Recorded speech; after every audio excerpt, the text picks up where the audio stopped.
গত কয়েক বছরেও বার্থডে নিয়ে খুব বেশি এক্সাইটেড থাকতাম। 2-3 বছর ধরে এই এক্সাইটমেন্টটা আর কাজ করে না। আমার যে বার্থডে ছিল এটা আমি ভুলেই গেছিলাম। তো আমার স্বামী মহোদয় আমাকে বলল, রেডি হও, আমরা বাইরে যাব। কোথায় যাবে, কি করবে আমাকে কিছুই বলে নাই। তো আমিও তার কথা মতো রেডি হয়ে তার সাথে বেরিয়ে পড়লাম। ঘুরতে ঘুরতে সে আমাকে নিয়ে আসলো ওয়ারিতে যাওয়ার পর দেখলাম সে আমাকে মিস্টার বেকারের সামনে নিয়ে গেছে। তখন আমি বুঝতে পারছি যে 21 তারিখে আমার বার্থডে ছিল, সে হয়তো কেক নিতে আসছে।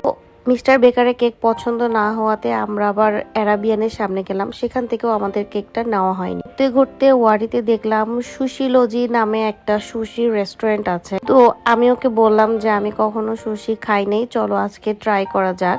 যেই বলা সেই কাজ, দুজনে মিলে গেলাম সুশি ট্রাই করতে। সুশির সাথে আমরা আরো অর্ডার দিয়েছিলাম একটা স্পাইসি রামেন। সুশিটা কেমন ছিল সেটা এই মহোদয়ের এক্সপ্রেশন দেখলেই বুঝতে পারবেন।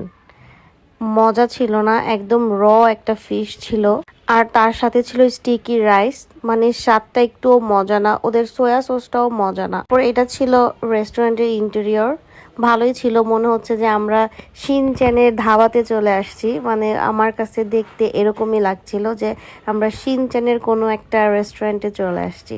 তারপরে আমরা একটা কেকের দোকানে গেলাম, সেখান থেকে একটা আমরা কেক নিয়েছি, সেটা তোমরা আগের ভিডিওতে দেখেছো। এই কেকগুলো খুব সুন্দর ছিল, কালারফুল। সব মিলিয়ে এটা ছিল আমার বার্থডের আগের দিনের ভিডিও। Thanks for watching.